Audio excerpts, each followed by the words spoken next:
What is our deal? Why, as a society, do we have such a hard time deciphering and grappling with morality? I mean, this is the tale as old as time, but today we are going to hit everybody from your horny Gen Z queen, Sabrina Carpenter, to your hypocrisy boomer queen, Whoopi Goldberg, all the way to the Jeffrey Epstein protege scumbag, Diddy.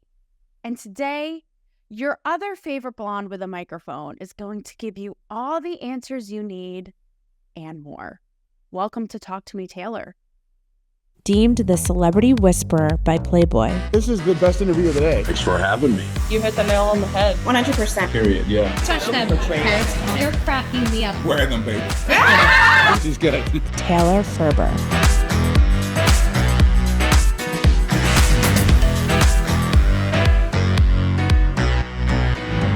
So first up at bat, we have Sabrina Carpenter, who kicked off her short and sweet tour last night, and it was everything and more. My algorithm is exploding with this horny little blonde bitch in all of her glory, and I wouldn't have it any other way.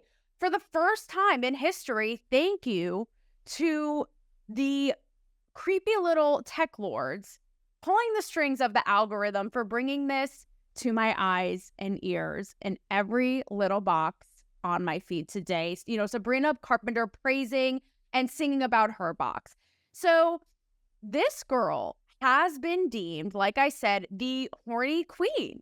Everything from the way she's branded as this overly sexed out little fun package trial size little burlesque bourgeois bombshell. From espresso, literally singing out about her sweet little pea, adding the little sugar to that cup of your espresso, perhaps. I'll tell you, I'm straight, and I'm a straight gal, and I'd be intrigued for a cup of that espresso. Okay, that's how convincing and persuasive this bitch is.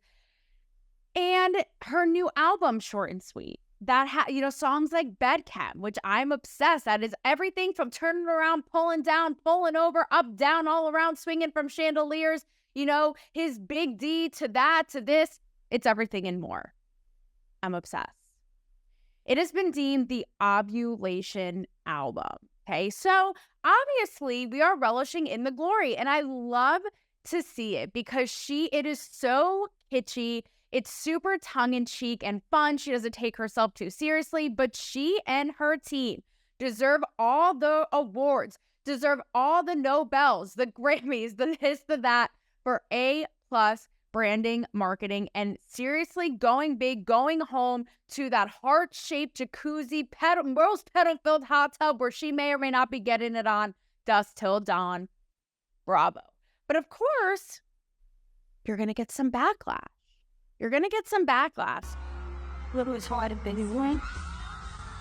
Sure enough, we have the mom talk, the moms of TikTok, just absolutely seeing red, redder than Sabrina's little lingerie, redder than the little lip she perfectly placed on her little stockings there right next to aforementioned PP in her performances. Okay, Target X marks the spot. We all see it. Because they're saying how inappropriate this is for their kids, whether it be, the album, how she released the clean version after the regular version, and they already locked in their tour concert tickets, and they didn't know that this would entail, and how awkward they have to bring their kids who are singing lyrics to Bedcam at the top of their lungs. Even Juno, that's impregnate me now. Let's fucking go. Let's do this. The sperm meets the eggs, and there's your sex ed lesson for the day, kids, in Sabrina Carpenter's new album, right? And moms are like, how are we supposed to grapple with this, with, moving and shaking and hearing our, 8th graders sing this out loud next to them at our, I would rather die. My iPhone just imploded at the thought of recording that on video and all this, right? And, to that, I'm not a mom, but you guys may know how I feel about this. I don't think that, Sabrina Carpenter, what is she, grown? She's a 25-year-old woman. She's a grown woman. It is not her moral obligation or her duty to be Barney and Friends, to be the protege of Ronald McDonald, Mr. Rogers. It's not her job. She is horny. She is waving her flag high, and she doesn't care who knows it. If you want to get the earmuffs on your kid, that's your prerogative, ladies and gents. But moreover, more importantly, I would say, so that's going to come with anything, like especially these days, right? Where everyone has their panties so in a wad about everything, which makes us lose sight of the things that actually should be reprimanded and should be concerning. Going to get to that in a bit. But on the other side of the backlash, that again goes without saying. And it's also like you kind of know you're doing something right. You kind of know you are doing something right if the moms of TikTok are upset about it. That is your gold star trophy Hall of Focker for the day, I would say. And I know because I've got it, even talking about serious topics like politics and social issues while being my little Barbie doll brand itself, a la Sabrina Carpenter, going braless. It's like, here I am spitting truth about politics, and you may or may not see my nipples through my shirt, but guess what? I make the rules. So roll with or roll out. It's too bad. And I get moms on TikTok or women on TikTok. Like, oh, that's not appropriate. How are you supposed to pay? How are we supposed to pay attention to you? Relax, Karen. I didn't say anything. I don't know. Calm down. Calm down. It's going to be okay. Try it yourself. You might feel good. You might be liberated. Roll down the windows, roll down your hair, sing espresso, and then have a little espresso, and it's all going to be okay. But on the other side of that, what I was more excited to talk about is how people and young women are taking to this so much. And I looked at the concert photos because she opened the tour in Columbus, Ohio. And this was a sold out tour immediately right away. So obviously this is resonating. She is absolutely killing it. And the branding is so specific and so niche and also so outside of the box. It sort of takes that, what we've heard, that rammed home, like female objectified male gaze, but kind of takes it to the next level, to the nth degree. Sort of like old Hollywood, but like super, super sexy. But like I said, with innuendos and super witty, and makes it her own and doesn't do it half-ass with her ass half out, pun intended. Like she goes the whole way and it's resonating. And that's why I love it so much, because I looked at the concert photos and you see women, young women, I'm talking all shapes, sizes, thinner, heavier set, black, brown, white, Asian, emulating her, wearing her little, cute little nightsy, little lingerie, or the bows in her hair, the corsets with the underboob, the whole thing.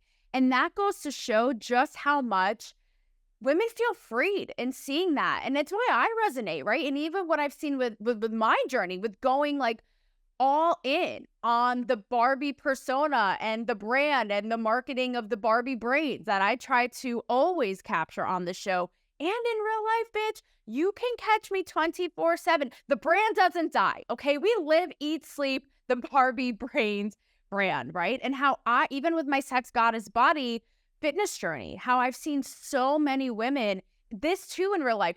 I'll be honest, the most unexpected women who don't look anything like me, who always it shouldn't, but it does. It takes me by surprise, and it's such a sweet surprise. A short and sweet surprise takes one to know one. 5'2" coming at you hot every single time. They're like, I love this. Oh my God, can it help me? How do I do it? I love your little Barbie, your pink outfit and the body and the whole thing, right? And here's why. I think that it has in its own way been beaten down for so long, and there's something so hyper feminine and primal about that, and sort of having that no holds barred attitude of, I own that femininity and that sexuality in a way that is totally mine, again, that is going all in. And I just love to see it being emulated, and love to see it really tapping that asses of the masses. I love that, because I know how it's made me feel as a woman. And I love to see other women really feeling a type of way about seeing it. And that's why I think it's something, they're so cool about striking that and like doing both and not necessarily being one or the other. I think some of the most powerful images, even of Sabrina Carpenter, is to see her in her total little, Polly Pocket Barbie doll a burlesque, like I said, bourgeois persona, but like rock and roll with the guitar at the same time. It's like she has these huge platform boots, this like little baby doll, sexy dress, under boob, like butt coming out, but then is like at the same time giving Jimi Hendrix with this stuff. Like, it's just the most badass thing ever. And so I love that. I love to see it. And that's where, again, morality comes into play, because we've rammed this home, but it's like, what do the people want? You know, again, on this show, Sabrina Carpenter, we are in the business of giving the people what they want and breaking out of those morality boxes, right? That everybody loves to throw their labels on and their judgments on.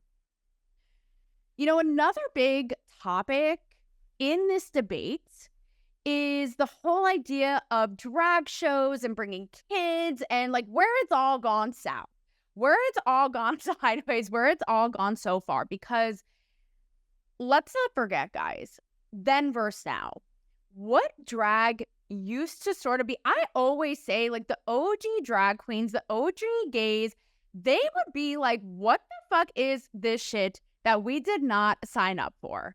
It used to be really liberating and so much fun and freeing. I think in human nature to be a little bit, you know, hedonistic or maybe a little kinky or this or that, to explore and to wonder and to be curious, is natural. And that's okay. And we should let it out of the box a little bit more than we do now, keeping it in the shadows. But both sides take it too far. Now, because our society has no chill whatsoever and is the indoctrination station on all fronts, we've seemed to have gone from that to now this environment where we're forcing kids to watch drag shows, to decide their sexuality when they're like 4. Like, bitch, can they learn the ABCs before we're doing this? Like, it's completely inappropriate. And it's why so many tried and true gays are like, what is actually happening here?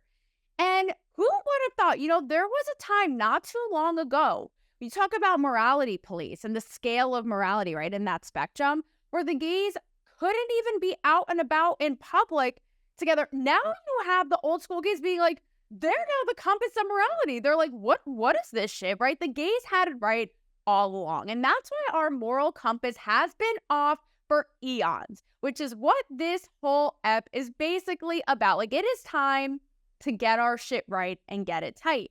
You know, I actually had a really interesting conversation over the weekend with a gay friend of mine. And it's funny, you would never know he was gay. He has like tattoos and like isn't super flamboyant, and he wears it as a badge of honor. He's like, thank you so much. He's like, that is a compliment. Thank you. Because now, as he was saying, it's just gone so far and in your face, but more so he even said, he's like, I'm not for the rainbow mafia. He's like, I used to be at every pride parade, as did I, by the way, sidebar. Like, you would have seen me Mardi Gras it up with the rainbow beads, not anal beads, but, you know, I'm sure that's what they're doing nowadays. But in the NYC pride parades, the whole thing, right? But he's like, I'm not for the rainbow mafia doing this shit that is so extra and also straight up inappropriate, you know? And then especially when you add in the layer now of kids, it is super inappropriate. It's creepy. It's weird. And it's just not necessary, right? So when you think about this entire thing, right, with morality in this debate, the problem is everybody has to decide and get their camps in on it and indoctrinated in on this. And neither of them have it right. You know, especially these days, I think about it. It's like you have the conservative side who are probably even like rolling at the Sabrina Carpenter stuff, you know? You have the conservative side who, of course, rail in on the drag shows and this, and some of it rightfully so, like I said. Like, there is no reason, name a reason, okay, that a kindergartner is, instead of going about their day, having their snack time, learning the ABCs, learning the colors, learning their neighbors' names, are deciphering on the gender fluidity scale where they lie on that. Like, what? I'm pretty sure I literally accidentally peed my pants in kindergarten, and it was that is the peak of the trial and tribulations that a kindergartner, 5-year-old should face, okay? So, but then you even have conservatives who go so far as, any woman. You know, you hear it all the time. You even hear it from like the Andrew Tates, right? How men don't want a woman who is open to the world and showing herself and showing her sexuality. It loses their value. It demoralizes them. You know, we don't want that. They lose their value as a woman if they're showing themselves in any capacity, be it whatever it is. Posting in a surfer fucking uniform, if you're Jonah Hill's girlfriend, like, good luck with that, all the way to OnlyFans, right? So there's that, where they deem everything under the sun inappropriate and immoral, of course, because, like, again, that's just the lay of the land over there. That's just what it's going to be, all par for the course. And then you have the nutty side of liberals now, who, again, took something that was expansive and you know, revolutionary, to now this weird, like, forced, again, inappropriate way of being. And it's like, you have to get in line, and you must hold your child's eyes open with toothpicks during a drag show and force them to say their pronouns at 6 years old, or else you're immoral. It's like, babe, let's have a little chill. Like, it's not necessary to go this hard, and let's get sort of like back in the middle ground here of what makes sense and actually what does expand and enrich and liberate us all, right? Which is kind of like what they were getting at, but like all things, we just have a tendency of ruining everything in our society these days. So, speaking of ruining everything in our society, is respect for other views and the hypocrisy in doing said thing. Who is here? Whoop, there it is, yet again, but Whoopi Goldberg on The View. Okay, what happened? But Janet Jackson, your all for you queen, came out of the woodwork to do an interview with none other than The Guardian. Like, why? Listen, Janet, I love you. I love it. Talk about morality. Janet not only expanded culture and arts and you know, pop culture for being such a Black female force, but also a Black female force to bend even like same-sex stuff or sexuality. Need I remind you of the song If? She talks about going down, getting put down, all the things, right? Like Sabrina Carpenter before her time. But Janet, you've been around for a minute, girl. You've been through the ups, you've been through the downs. What are you doing? I could have told you. Who is your publicist? You can do better. Janet, do better. Not that your comment, do better than doing an interview, girl, with The Guardian. I could have warned you. Shame on your publicist. Poach somebody for Sabrina Carpenter's team and let's clean this up, okay? You should have known better signing up to talk to The Guardian. But I digress. So Janet last weekend did an interview with The Guardian, and she was pressed about the upcoming election and what comes up, but the topic of all topics, you know, the gift that keeps on giving, but Kamala Harris's race. And basically Janet is saying, look, I was told that she is not Black. From what I've read, from what I've seen, her dad's not Black, he's white. And so, of course, on cue, the internet melted down into the Mount Etna of abyss. Okay, just hot lava engulfing the entire thing. Think pieces galore. She's called stupid. They're saying she's spewing misinformation. She's called a fool. Before I get to Whoopi, okay, need I remind you first who we are dealing with? Why? Because she didn't bend a knee immediately and start sucking Kamala Harris's tits. Like, relax, okay? Because she's maybe having a thought outside of what you've deemed okay in your little textbook of what the fucking 1984 playbook. Like, chill. First of all, we have the writer who literally in the piece basically is like, I took a double take and my ears fell off my head. I couldn't even believe what I was hearing. And says, before we sort of recalibrated and I pushed her on it, literally says people who question Kamala Harris's race tend to be, I quote, hardcore QAnon adjacent Trump loving conspiracy theorists.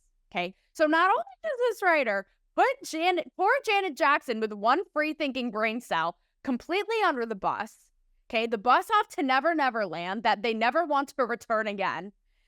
But need I remind you that Janet Jackson, her Rhythm Nation, her 89 album Rhythm Nation was so huge.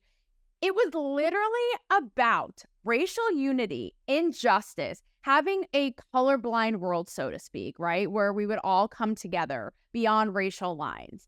She's been one of the best-selling Black female artists, best-selling global artists, right, of all time. Rhythm Nation won a Grammy, and it actually was the only, at the time, the only album to have 7 top 5 singles, right? So I think that we can, like, we're crossing Janet right now. Okay, babe, like, show me your street cred, and then, like, come to me then. We'll talk then and reconvene. But who comes out of the woodwork yet again but Whoopi Goldberg, okay?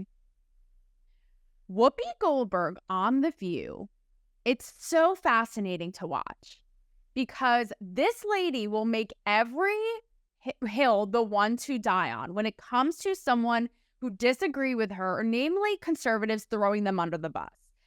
But here you have it. She actually defends Janet Jackson. And she says, you know, we all make mistakes, even people of color or multiracial people, wink, wink, right? Because obviously Janet is a fellow Black woman.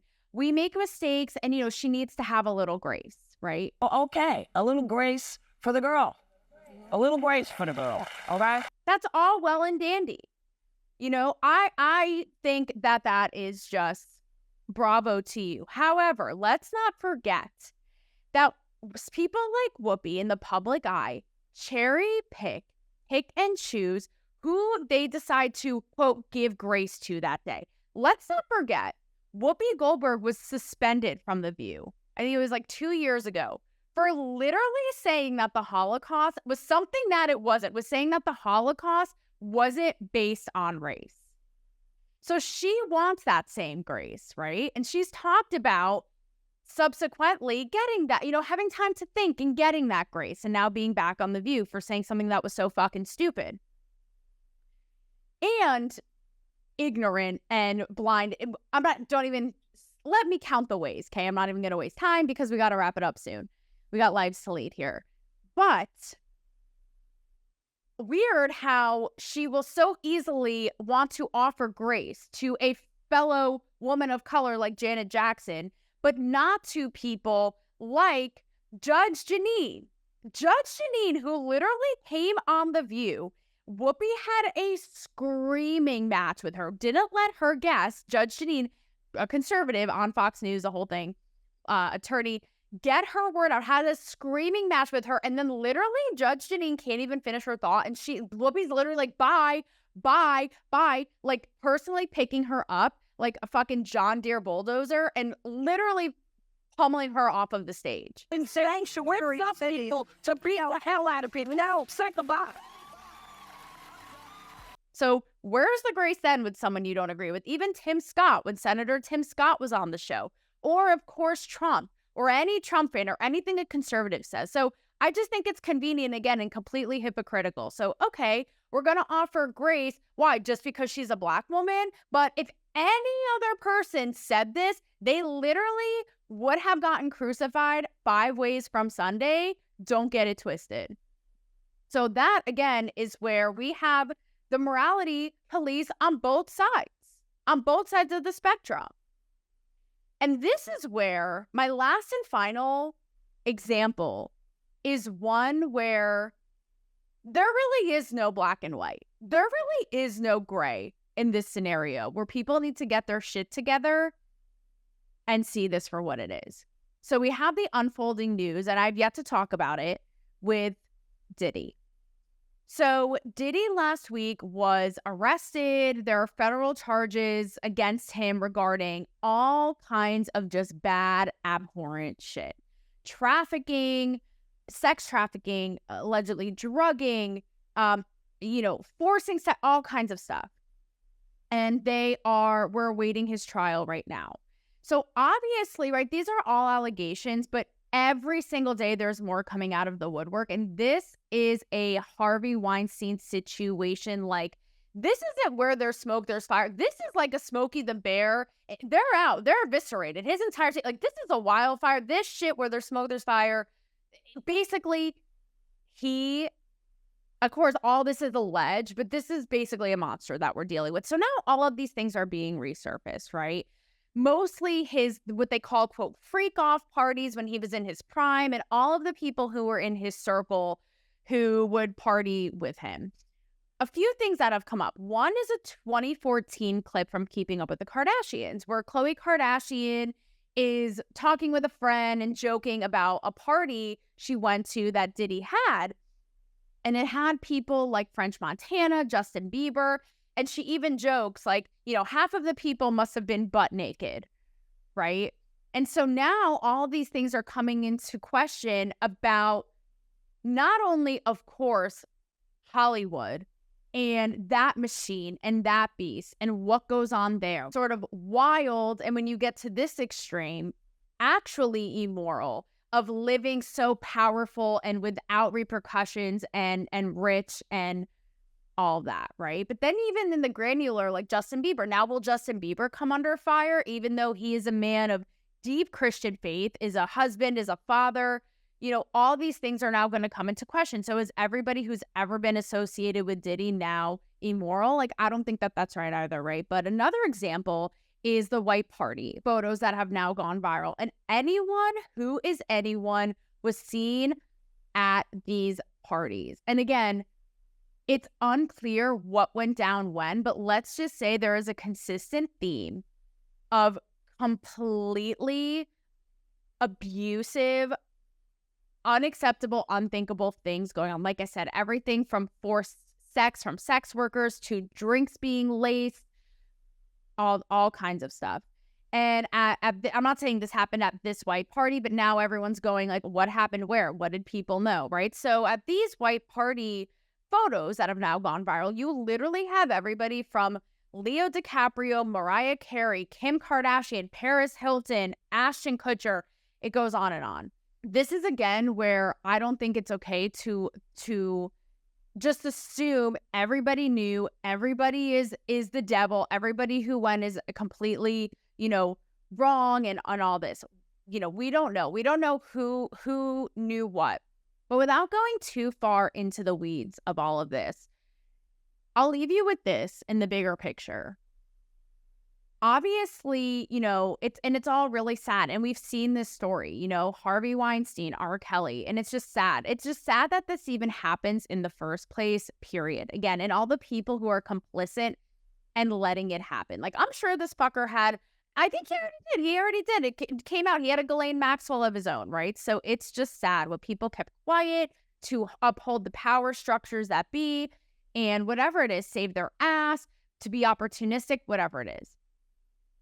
So you look at a place, again, like Hollywood, where, again, sadly, not that this is ever okay, because this sort of thing, like I said, is abusive, is immoral, is illegal, and is just flat out abhorrent, right? But you see these kinds of things of being really wild, again, this life in the fast lane, larger than life, craziness, no repercussions, consequences to be had when it comes to fame and stature and power and money. And so to bring it all back, though, to the beginning and to my girl, Sabrina, it really makes me think about when you have like I said, the spectrum of morality and how you decide to break out of that box. Because let me tell you, the hill that I will die on is, a la Sabrina Carpenter, really challenging how we think and expanding our minds when it comes to how we portray ourselves, how we live, our sexuality, doing it in a way that is liberating and, like I said, expansive, and also protecting those involved, right? So they can live freely and think outside of the box. Which is why I will always give kudos to the Sabrina Carpenters for not being programmed in that matrix, right? And breaking out of it and helping people see that as well. I love that. But don't for a second misconstrue that with what we're seeing now with Diddy, right? Which is just flat out wrong. And so when you think about all of this morality, with all of these issues, there seems to be, and again, this is reiterated generation after generation, but like I said in the beginning, we seem to grapple and argue and fight and go into battles over what is moral and what isn't and how we should and shouldn't be. And placing standards and what is okay and boxes and labels on all these things. And there's always going to be a little gray in that. There's always going to be us trying to find our footing of, wait, I could see this, but I could see a little bit of that too. But wait, and not being totally sure sometimes, and that's okay. However, sometimes in this, when it comes to something like this on the other end of the spectrum with Diddy, that is something, like I said, that is black and white, where wrong is simply wrong. And so I think that if we can really take all of this in and discern, we can get to a much healthier place of morality, of what's right, of what's wrong, get to a healthier, more, evolved state. But before we do that, guys, we need to get all of this shit straight. Stat.